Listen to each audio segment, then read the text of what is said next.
না না, আপনি শুধু বলেন যে শাহজাহান কবির, শ্যামল দত্ত, শ্যামল দত্ত মুজামিল নাম আপনি আনবেন না, আপনি আনবেন না।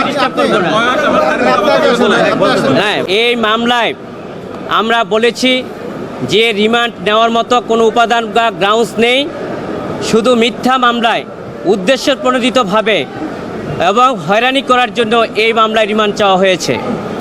আমরা শাহরিয়ার কবির সম্পর্কে বলেছি, উনি বাংলাদেশের একজন সিনিয়র সিটিজেন, উনি বিশিষ্ট লেখক, সাংবাদিক, কলামিস্ট এবং বুদ্ধিজীবী, এবং উনি বাংলাদেশের অত্যন্ত সুপরিচিত। দেশ ও জাতির ক্লান্তি লাগলে উনি সবসময় গভর্নমেন্টের পাশে থাকেন, দেশ ও জাতির কল্যাণে কাজ করে যান। মানুষ আরেকটু পরবর্তীতে কয়দিনই মানুষ সেটা বলি, পরবর্তীতে আমরা বলেছি যে এই রিমান্ড পরবর্তীতে বিজ্ঞ আদালত 10 দিন রিমান্ড চাওয়া হয়েছিল আইসাবের পক্ষ থেকে। আমরা জামিনও চেয়েছিলাম, জামিন নামঞ্জুর করেছে এবং 7 দিনের রিমান্ড মঞ্জুর করেছে। আমরা এই রায়ে আমরা সংক্ষুব্ধ এবং বিক্ষুব্ধ। আমরা ন্যায় বিচার পাই নাই এবং উচ্চ আদালতে আমরা ন্যায় বিচারের জন্য যাব। রমনা থানার মামলা নং 1/9/2024, ওই মামলায় মামলার তদন্তকারী কর্মকর্তা 71 টেলিভিশনের ব্যবস্থাপনা পরিচালক মোজাম্মেল বাবুকে 10 দিনের পুলিশ রিমান্ডের আবেদন সহ বিজ্ঞ আদালতে উপস্থাপন করেন। আমরা আসামি পক্ষে রিমান্ড বাতিলপূর্বক জামিনের আবেদন করি এবং ওই মামলার মূল যে বিষয়বস্তু ছিল ওইটা একটি হত্যা মামলা এবং ঘটনাস্থল রমনা থানাধীন শান্তিনগর মোড়, সিদ্ধেশ্বরী নিউ সার্কুলার রোড, কারিফার টাওয়ারের সামনে। এবং ওই সময় যিনি ভিকটিম ছিলেন লিজা আক্তার, বিগত 18/7/2024 তারিখে উনি এই দুর্ঘটনার শিকার হন। পরবর্তীতে 22/7/2024 তারিখে হাসপাতালে কর্তব্যরত চিকিৎসক তাকে মৃত ঘোষণা করেন। এনজিওর কিস্তি প্রথমবার বিকাশ পেমেন্ট করলেই 20 টাকা ইনস্ট্যান্ট ক্যাশব্যাক। আমাদের যে ডিফেন্স ছিল, যে মূল বিষয়টা ওইটা ঘটনাস্থলে পুলিশের 30 থেকে 35 জন পুলিশ বাহিনীর সদস্য, পাশাপাশি ঢাকা মহানগর দক্ষিণ আওয়ামী লীগ এবং তার অঙ্গ সংগঠনের লোকজন অস্ত্রসহ উপস্থিত ছিল। কোনো সাংবাদিক অথবা সাংবাদিক রিপোর্টার, প্রতিবেদক বা চিফ এক্সিকিউটিভ অফিসার বা ব্যবস্থাপনা পরিচালক এই ধরনের ঘটনাস্থলে উপস্থিত ছিল। এই ধরনের কোনো বিষয়বস্তু কিন্তু মামলার এজাহার বা ফরওয়ার্ডিংয়ে নেই।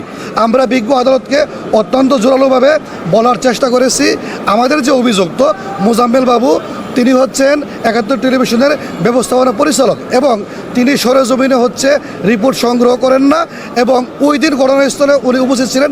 এই ধরনের কোনো বক্তব্য, এজাহার তৎপরবর্তীতে ফরওয়ার্ডিংয়ে উল্লেখ নেই এবং মামলার তদন্তকারী কর্মকর্তা এই বিষয়টা সুস্পষ্টভাবে তুলে ধরতে ব্যর্থ হয়েছেন যে উনি এই ঘটনার সাথে জড়িত।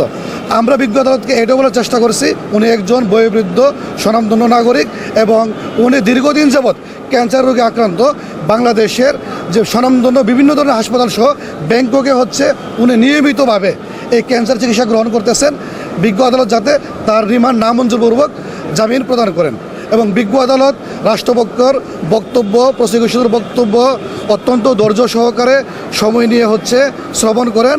পাশাপাশি অভিযুক্ত মোজাম্মেল বাবুর আইনজীবী হিসাবে আমার বক্তব্য গ্রহণ করেন। পরবর্তীতে বিজ্ঞ আদালত নিজেই প্রশ্ন করেন অভিযুক্ত মোজাম্মেল বাবু কিছু বলবেন কিনা।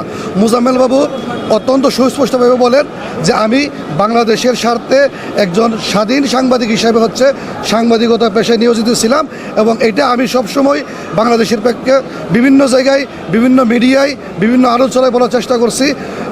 তারা যে অভিযুক্ত আনছিল যে মোজাম্মেল বাবু বাংলাদেশের নাগরিক হওয়ার পরেও ভারতের স্বার্থ সংরক্ষণ, ভারতের স্বার্থ দেখার চেষ্টা করেন এবং করতেছিলেন।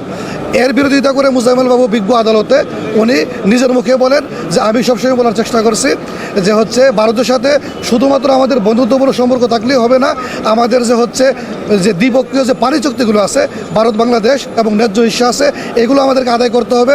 তার পাশাপাশি অন্যান্য যে দ্বিপক্ষীয় চুক্তিগুলো আছে, তারপরে বর্ডার কিলিংগুলো আছে, এগুলো যাতে না হয় এবং ওই দ্বিপক্ষীয় চুক্তি বাংলাদেশ ভারতের মধ্যে যে বাইলেটারাল যে হচ্ছে ট্রিটিগুলো আছে এগুলোর ন্যায্য পাওনা হচ্ছে আমাদেরকে আদায় করতে হবে। এবং আজকের যে হচ্ছে যে মামলা হচ্ছে আমাকে বিজ্ঞ আদালতে হচ্ছে প্রডিউস বা উপস্থাপন করা হয়েছে, এই মামলা সম্পর্কে আমি জ্ঞাত না, কোনোভাবেই জ্ঞাত না, ঘটনাস্থ উপস্থিত ছিলাম না। আমি বিজ্ঞ আদালতের কাছে হচ্ছে নেবিচার চাচ্ছি। শুনানি হ্যাঁ, ওইটা যে কথাটা বলতেছেন যে হচ্ছে আমি একটা জায়গায় বলার চেষ্টা করতেছি যে হচ্ছে তাদের জায়গায় যদি তারা জয় হিন্দ বলেন, আমাদের জায়গায় হচ্ছে আমরা হচ্ছে জয় বাংলা বলবো। তো আমার বিষয়গুলো হচ্ছে কাটসাট করে আমার 3টা বক্তব্য রেখে অন্য জিনিসগুলো হচ্ছে ম্যানিপুলেট করে বিজ্ঞ আদালত হচ্ছে কৌতূহলী কতিপয় লোকজন যারা এই মামলার সাথে রাষ্ট্রপক্ষ, আসামি পক্ষ বা এজাহারকারী পক্ষ কোনো পক্ষের সাথে জড়িত না, এটা হচ্ছে পরিবেশ গুলাটি করার চেষ্টা করছেন এবং ওইটা হচ্ছে বিভিন্ন মোবাইলে এটা লোকজনকে শোনার চেষ্টা করছেন। এই বিষয়টা উনি আদালতে বলার চেষ্টা করছেন।